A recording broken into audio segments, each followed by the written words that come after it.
Dear students, आपका हमारे channel maths by Allen Gupta sir में एक बार पुनः स्वागत है। बच्चों, आज हम लोग एक्सरसाइज 9E के शेष क्वेश्चन देखेंगे। इससे पहले वाले वीडियो में मैंने आपको 9E के 1 to 8 नंबर क्वेश्चन आपको बता दिए हुए थे। अब हम लोग 9 से 15 तक के क्वेश्चन इस वीडियो में देखेंगे। तो आइए देखते हैं क्वेश्चन नंबर 9 का ए कह रहा है यदि ए और बी का समांतर माध्य a की पावर n, am लिखा, am मतलब अरिथमेटिक मीन, यानी a की पावर n प्लस b की पावर n अपान a की power n minus 1 plus b की पावर n माइनस 1, तो n का मान क्या होगा। तो देखते हैं बच्चों, हम लोग अकॉर्डिंग टू लिखते हैं, अकॉर्डिंग टू क्वेश्चन। ठीक है, क्वेश्चन के अनुसार, प्रश्न के अनुसार क्या दिया है, a और b का समांतर माध्य। तो जनरली अगर हम a और b का समांतर माध्य निकालें तो क्या हो जाएगा, a plus b upon 2 equal to क्या दिया है बच्चों आपको, a की पावर n प्लस b की पावर n अपान a की power n minus 1 plus b की पावर n माइनस 1, ये दिया हुआ है। ठीक है, अब हम लोग क्या करते हैं, इसकी क्रॉस मल्टीप्लीकेशन कर लेते हैं। कोई समस्या? देखिए, ये a प्लस b हो जाएगा, a की power n minus 1 plus b की power n minus 1 equal to 2 a की पावर n प्लस 2 b की पावर n। भाई 2 से मल्टीप्लाई करेंगे तो दोनों के साथ आ जाएगा।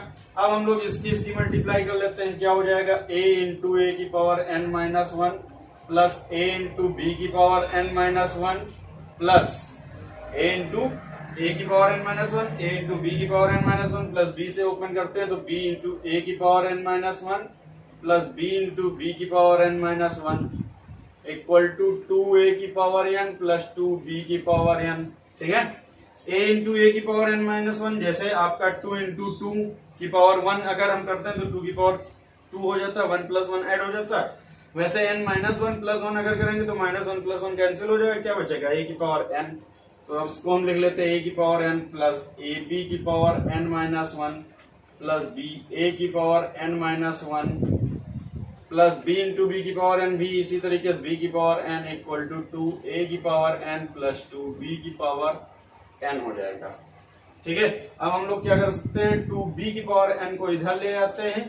ठीक है, और a की पावर n या तो पहले एक साथ लिख लेते हैं ऐसे ही, a b की power n minus 1 plus B A की power n minus 1 equal to, ये a की पावर n इधर ले जाते हैं तो 2a की पावर n से a की पावर n घटेगा, कितना बचेगा, a की पावर n। इसी तरीके से 2b की पावर n से b की पावर n घटाएंगे, कितना बचेगा बच्चों, b की पावर n। अब हम क्या करते हैं, b की पावर n को इधर ले लेते हैं। कोई समस्या? इधर आएगा b की पावर n, कैसा हो जाएगा, माइनस का हो जाएगा। इसी तरीके से a की पावर n है, बाकी को हम उधर ले जाते हैं तो ए बी की पावर n माइनस 1 इधर बचा तो क्या बचा, माइनस का बी ए की पावर n माइनस 1। तो दिक्कत, अब देखिए इन दोनों में कुछ कॉमन है, इन दोनों में क्या हम कॉमन ले सकते हैं, b की पावर n माइनस 1 कॉमन ले ले, b की पावर n माइनस 1 अगर हम कॉमन ले लें तो यहाँ क्या बचेगा, a बचेगा। यहाँ देखिए b इंटू बी की पावर n माइनस 1 इसको लिख सकते हैं, तो b की पावर n माइनस 1 कैंसिल हो गया, मतलब कॉमन हो गया, तो ये a माइनस बी बचेगा।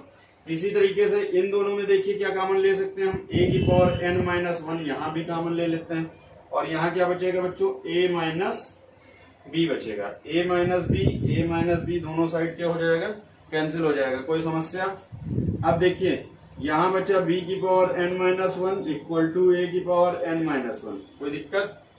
इसको हम क्या कर सकते हैं, इसके नीचे ले जाते हैं तो ये 1 बचेगा, a की पावर n माइनस 1 अपान b की पावर n माइनस 1, या फिर हम इसको ये भी लिख सकते हैं a अपान b की पावर n माइनस 1 लिख सकते हैं ना। अब देखिए 1 को हम देखिए क्या लिख सकते हैं बच्चों, a अपान b की पावर 0 इक्वल टू 1 भी तो लिखा जा सकता है। क्यों?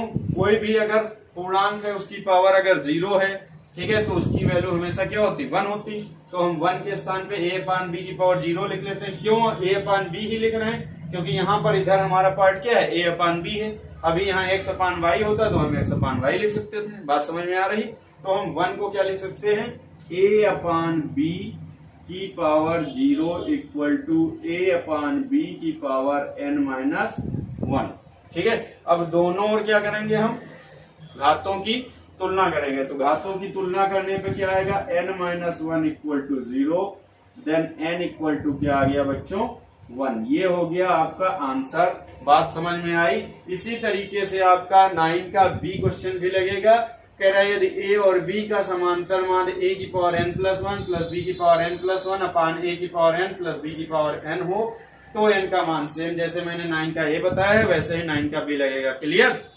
नंबर 10 क्या है बच्चों, राशियों x, 2y के बीच तथा 2x, y के बीच। ध्यान रखिएगा यहाँ क्या है, x और 2y के बीच तथा 2x और y के बीच बारी बारी से n समांतर माध्य रखे जाएं, निवेशित किए जाएं। तो देखिए 10 number question, x dot a1 dot a2 dot dot dot an dot 2y, इसके बीच n समांतर माध्य रख लिए गए। कोई समस्या। अब देखिए a इसके लिए क्या हो गया, x हो गया, l क्या हो गया इसके लिए 2y हो गया बच्चों, हो गया नहीं हो गया। पदों की संख्या कितनी हो जाएगी, n equal to n plus 2। तो यहां से वही formula l equal to a plus n minus 1 into d, यानी 2y equal to x plus n minus 1 into d. बात समझ में आ रही है। एक चीज और ध्यान रखिएगा, n के स्थान पे क्या रखना है, n प्लस 2 रखना है। तो यहाँ तो n माइनस 1 ही रहेगा, यहाँ क्या हो जाएगा आपका n plus 2 minus 1 into D. ठीक है। अब देखते हैं बच्चों, ये हो जाएगा 2y minus x equal to n plus 2 minus 1, यानी कितना बचेगा n प्लस 1 इंटू डी। तो यहां से d इक्वल टू क्या हो गया, 2y minus x upon n plus 1। ये जब हमने x और 2y के बीच n समांतर माध्य रखे तब की बात है। फिर कह रहा है 2x और y के बीच, तो सेकंड कंडीशन ये हमारी हो गई फर्स्ट कंडीशन। इसी में हम लोग सेकंड कंडीशन पे जाते हैं। क्या हो जाएगा, 2x और y, तो 2x a1 a2 dot a3 dot dot an comma y। फिर से वही प्रक्रिया रहेगी आपकी। ठीक है। a इक्वल टू 2x हो जाएगा, n equal to n plus 2 हो जाएगा और l इक्वल टू क्या हो जाएगा, y हो जाएगा। बात समझ में आ रही है। ठीक है। तो अब y इक्वल टू क्या हो जाएगा, इसी फार्मूले में रखेंगे, y equal to 2x plus n plus 2 minus 1 into d. D equal to यहाँ हो जाएगा y minus 2x upon n plus 1। इसके लिए सर्वांतर ये आया और इसके लिए सर्वांतर क्या आया, दूसरा आ गया। इतनी बात समझ में आई। अब कह रहा है, इतने तो हमने पद निवेशित कर लिए तो इन दोनों से हमें डी मिल गया। अब कह रहा है यदि प्रत्येक दशा में आरवें माध्य पद के मान क्या है, समान है, आरवां माध्य पद, तो इस श्रेणी का भी आरवां माध्य पद और इस श्रेणी का भी आरवां माध्य पद। तो अकॉर्डिंग टू क्वेश्चन इसको हम TR1 मान लेते हैं। क्या मान लेते हैं, TR1। ठीक है। तो भाई इसमें आपको मैंने बताया था, इससे पहले जब मैंने आपको बताया था T1 निकालेंगे तो A प्लस डी हो जाएगा।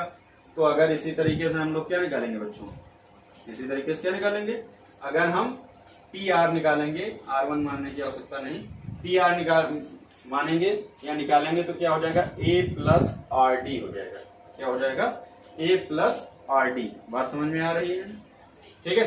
तो अब यहाँ पे देखते हैं, A हमारा क्या है, इस श्रेणी के लिए x है। क्या है, x है, प्लस R तो R रहेगा ही। ठीक है। और D का मान कितना बच्चों, D का मान कितना हो जाएगा, ये हमने निकाला है 2y माइनस एक्स अपान कितना, n प्लस 1।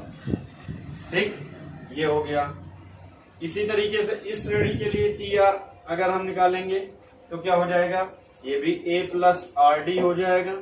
ठीक है। और इस कंडीशन में भी A कितना है, यहाँ पे 2x है, प्लस R इंटू डी का मान यहाँ कितना है बच्चों, y माइनस कितना है 2x अपान n प्लस 1। बात समझ में आ रही है। अब कह रहा है कि उनका प्रत्येक दशा में आरवें माध्य पद के मान क्या है, समान है। मतलब ये मान और ये मान क्या है, समान है। ठीक है। यानी x plus r into 2y minus x upon n plus 1 equal to 2x plus r into y minus 2x upon n+1। ठीक है, प्रत्येक दिशा में ये क्या हो गए आपके बराबर हो गए। अब आपको यहाँ पे क्या निकालना है बच्चों, x/y का मान निकालना है, सॉल्व कर लीजिएगा और x/y का मान आप लोग निकाल लीजिएगा। अगर नहीं लगेगा तो मैं आगे आपको बता दूंगा। क्लियर। हम लोग देखते हैं बच्चों, कह रहा है 11 नंबर, किसी समांतर श्रेणी में पदों की संख्या विषम हो तो सिद्ध करो कि उनका मध्य पद a तथा l का am होगा, मतलब उनका जो मध्य पद होगा वो प्रथम पद और अंतिम पद का क्या होगा, समांतर माध्य होगा। बात आपकी समझ में आ रही है। यदि किसी समांतर श्रेणी में पदों की संख्या विषम हो तो सिद्ध करो उनका मध्य पद प्रथम पद तथा अंतिम पद का समांतर माध्य होगा। तो आइए देखते हैं हम लोग बच्चों समांतर माध्य।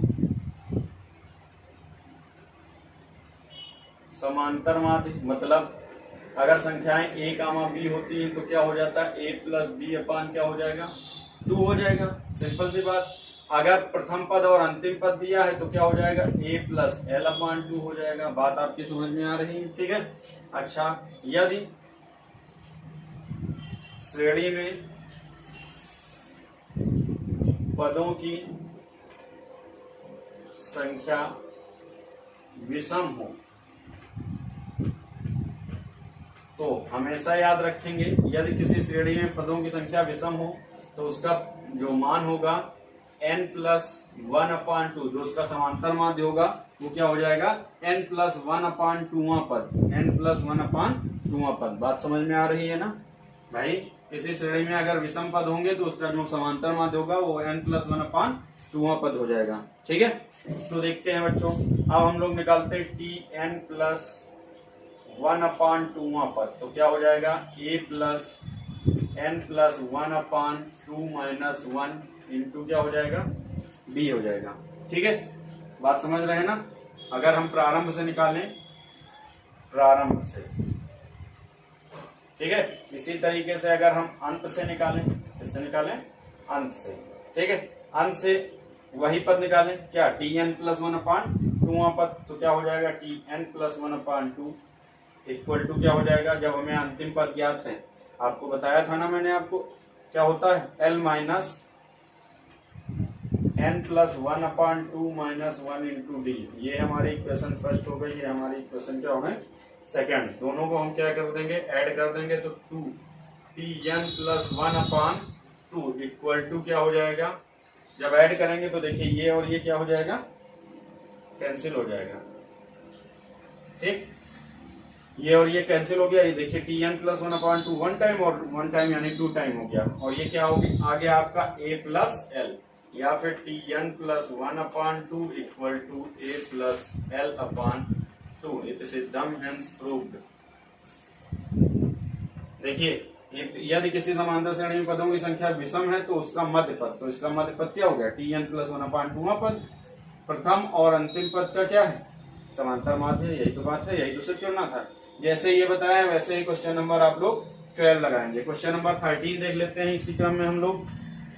क्वेश्चन नंबर 13 में कह रहा है, m संख्या को 1 तथा 31 के बीच रखने पर अनुक्रम AP में है और 7वीं एवं m-nवीं संख्या का अनुपात 5:9 है, तो n का मान आपको ज्ञात करना, n का नहीं m का मान ज्ञात करना है। इसका मान ज्ञात करना m का। तो देखिए 1 के बीच हम m संख्याएं रखते हैं, यानी a1, a2, a3 ... am। ठीक है, और कितना हो गया, 31 हो गया। ठीक, अब हम क्या करेंगे बच्चों, yl equal to a+n-1 into d वाला फार्मूला लगा लेंगे, यानी यहाँ ये 31 हो जाएगा इक्वल टू 1 हो जाएगा। अब यहाँ पे कितने पद हैं भाई, 1 m पद हैं, तो कितने पद हो जाएगा, n का मान हो जाएगा n इक्वल टू m+2, तो m+2 - 1 इंटू डी। 31 से बन जाएगा बच्चों, कितना बचेगा 30, m+2 यानी कितना बचेगा m+1 इंटू डी। यहाँ से d का मान अगर हम निकालेंगे क्या आ जाएगा, 30/m+1। बात क्लियर। अब कह रहा है 7वीं एवं m-1वीं संख्या का अनुपात, तो हम इसमें क्या कर लेंगे, 7वीं संख्या निकाल लेंगे और m-1वीं संख्या निकाल लेंगे। ठीक है, तो 7वीं संख्या मतलब जो सातवां माध्य पद होगा, ठीक है। यानी कि T7 अगर हम निकालेंगे तो A प्लस 7D, मैं बता दे रहा हूं, और Tm-1 अगर निकालेंगे तो क्या हो जाएगा, A plus M-1 into D, ठीक है। अब देखिए यहाँ पे आपको D भी पता है, A भी पता है, दोनों का मान रखिएगा, अपान करना है, कह रहा है इसका अनुपात कितना है, T7 upon Tm-1 equal to आपको दिया है 5/9। A का मान रख लीजिएगा, चलो अच्छा रखे दे रहे हैं, A का मान 1 हो जाएगा, प्लस 7 इंटू डी का मान कितना है 30/m+1। यहाँ देखते हैं 1 प्लस M-1 इंटू 30/m+1, ठीक।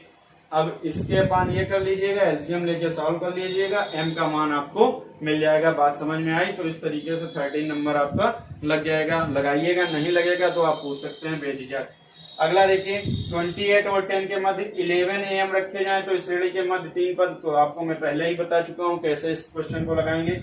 जैसे आपको इससे पहले वाले क्वेश्चन बताए सेम वैसे ही ये लगेगा। यहाँ भी देखिए 3 और 24 के बीच हम कितनी 6 संख्या रखेंगे, वही A1 A2 A3 रख देंगे, D निकाल लेंगे तो हमारी बाकी संख्या हमें पता चल जाएंगी। इस तरीके से आप लोगों की ये एक्सरसाइज समाप्त होती है। मिलते हैं हम लोग नेक्स्ट वीडियो।